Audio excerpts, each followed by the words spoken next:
इस खबर के प्रायोजक हैं Manohar Lal jewellers, sector 18, Noida, UP.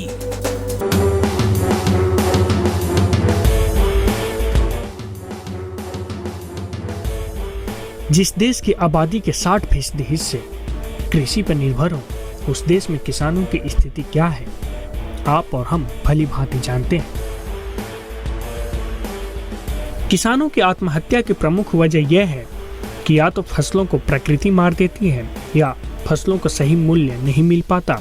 लेकिन इन किसानों में कुछ किसान ऐसे हैं जिनके खेत सोना उगलते हैं। इस कड़ी में हम आपको बताएंगे कि एलोवेरा की खेती कैसे करें, कैसे आप एलोवेरा की खेती से लाखों रुपए महीने कमा सकते हैं। हमारे देश में एलोवेरा की जो खेती होती है, जो हमारी औषधि के रूप में काम आती है, ये खेती बहुत कम किसान भाई जान पाते हैं कि करें कैसे। सुना तो है उन्होंने कि एलोवेरा की खेती होती है, लेकिन होती कैसे है ये उन्हें नहीं पता है। और आज आपसे न्यूज़ फर्स्ट की टीम शुरू से लेकर अंत तक आपको बताएगी कि एलोवेरा की खेती होती कैसे है। जमीनी हकीकत पर हम एलोवेरा की जानकारी लेने और एलोवेरा की खेती में बारीकियां क्या होती हैं, इसके लिए हम एलोवेरा के किसान मकबूल अहमद जी के पास पहुंचे, जिनका एलोवेरा जूस का छोटा सा प्लांट भी है।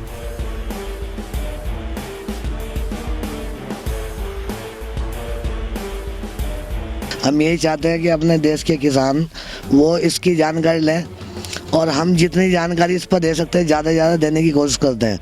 आज भी आप आए हैं और आपको सब ये जानकारी देंगे। एलोवेरा की खेती के लिए सबसे पहले आपको अपने खेत को क्यारी नुमा बनाना चाहिए ताकि खेत में पानी न रुक सके, जैसे हम आलू की फसल के लिए बनाते हैं। क्यारी बनाने के बाद हम इसे 1-2 दिन के लिए छोड़ देंगे। इसके बाद आप इसके मेड़ पर एलोवेरा लगा देंगे। अगर पानी का इंतजाम हो तो खेत में बहुत हल्का पानी देंगे। इसमें एक तो बरसात का पानी रुक जाने से हानि होती है, इसलिए मेंढ पर होना चाहिए जी। दूसरे, इसका पौधा जो है वो कम से कम इतना बड़ा पौधा, ये पौधे ही समझ लीजिए आप, इतना बड़ा पौधा होना चाहिए। 100% कामयाब होगा और 1 साल में पत्ती दे देगा। ये जो छोटे छोटे पौधे हैं ये हमने साथ में डाल लेंगे, देखो ये, क्योंकि ये पत्ती 1 साल में नहीं देंगे, ये अगले 2 साल में पत्ती देंगे और इसमें से काफ़ी नष्ट भी हो जाएंगे। तो इसमें ज़्यादातर करने की बात यह है कि ये पौधा 8 इंची से ऊपर का होना चाहिए, तो वो पौधा संपूर्ण कामयाब होगा और आपको 1 साल में पत्ती दे देगा। मकबूल जी, जैसे आपने कहा कि पानी रुके ना, इसलिए हमने मेड़ बनाया। ये पौधों की दूरियां और ये मेड़ों की दूरियां कितनी होनी चाहिए? ये 18 इंची दूरी होनी चाहिए कम से कम। अच्छा। हाँ, 18 इंची से 24 इंची तक कर सकते हैं। जी। और पेड़ से पेड़ की दूरी 1.25 फीट होनी चाहिए। 1.25 फीट। जी। मकबूल जी, कई बार सुनने में आया, हमारे किसान भाइयों ने कंप्लेन किया कि हमने एलोवेरा का पौधा लगाया लेकिन वो सारा का सारा नष्ट हो गया, नाश हो गया। इसका क्या वजह रहा होगा?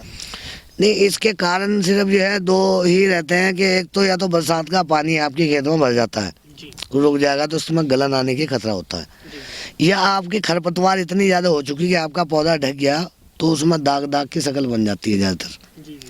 तो ये 2 नुकसान इसमें करते हैं, या तो खरपतवार बहुत ज़्यादा हो जाए या फिर आपका जो है पानी रुक जाए बरसात का। ये 2 चीज़ों से इसको नुकसान पहुंचता है, बाकी कोई नुकसान नहीं। एलोवेरा की सबसे अच्छी बात यह है कि अगर आप 1 महीने तक खेत में पानी नहीं देंगे तो भी इसका पौधा जीवंत रहता है।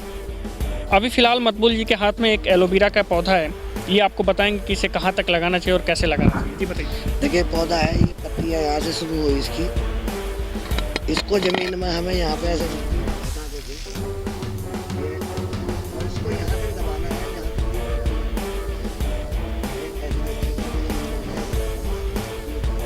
इसको पत्तियाँ इसकी ना दबाएं, तो अब ये जड़ पड़ जाएगा, इसको पानी देंगे। एलोवेरा को न तो बारिश और न ही ओले से हानि पहुंचती है। पौधे लेते समय ध्यान दीजिए कि पौधे में पल्प होना जरूरी है, जिसे आप अपने हाथों से पकड़ कर देख सकते हैं। एलोवेरा को किसी भी मौसम में लगा सकते हैं अगर आपके पास पानी का संसाधन है। अगर पानी का संसाधन नहीं है तो आप इसे फरवरी-मार्च के महीने में लगा सकते हैं। साल भर बाद एलोवेरा कुछ इस तरह से तैयार हो जाएगा। आपको इसके पत्ते को गर्म पानी से धोकर या धूप में थोड़ी देर सुखाना होगा।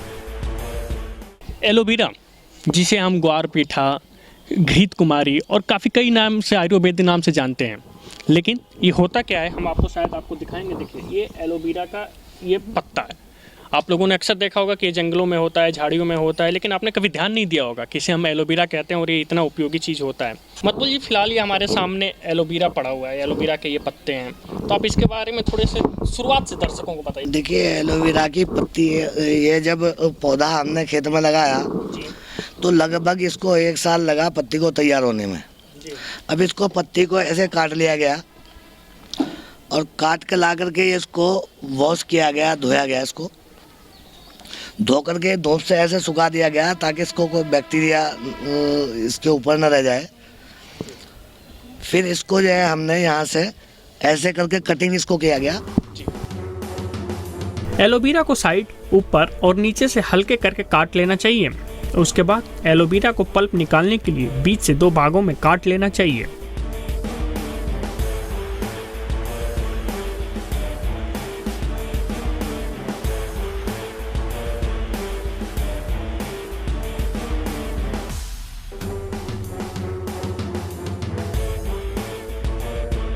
एलोवेरा का अगला प्रोसेस होता है पल्प निकालना।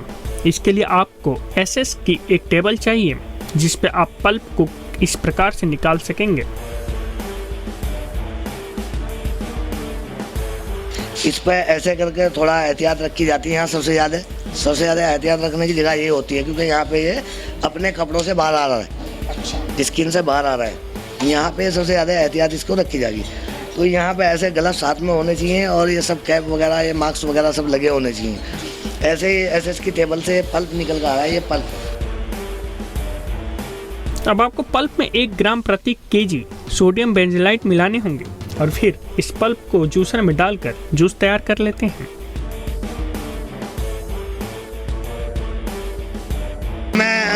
डल्ला ये जूस बन रहा है। जी जी। अभी इसके अंदर जब जैसे ये ड्रम में डाल देंगे तब इसका झाग मर जाएगा है। तो झाग मरने के बाद इसको बोतल में डाल दिया जाएगा। अच्छा। दर्शकों, छोटे छोटे उद्योगों से जहां देश को तरक्की मिलेगी वही किसानों के लिए स्वराज्य जैसा होगा। सुरेंद्र नाथ के साथ आनंद प्रकाश सिंह, न्यूज़ फर्स्ट।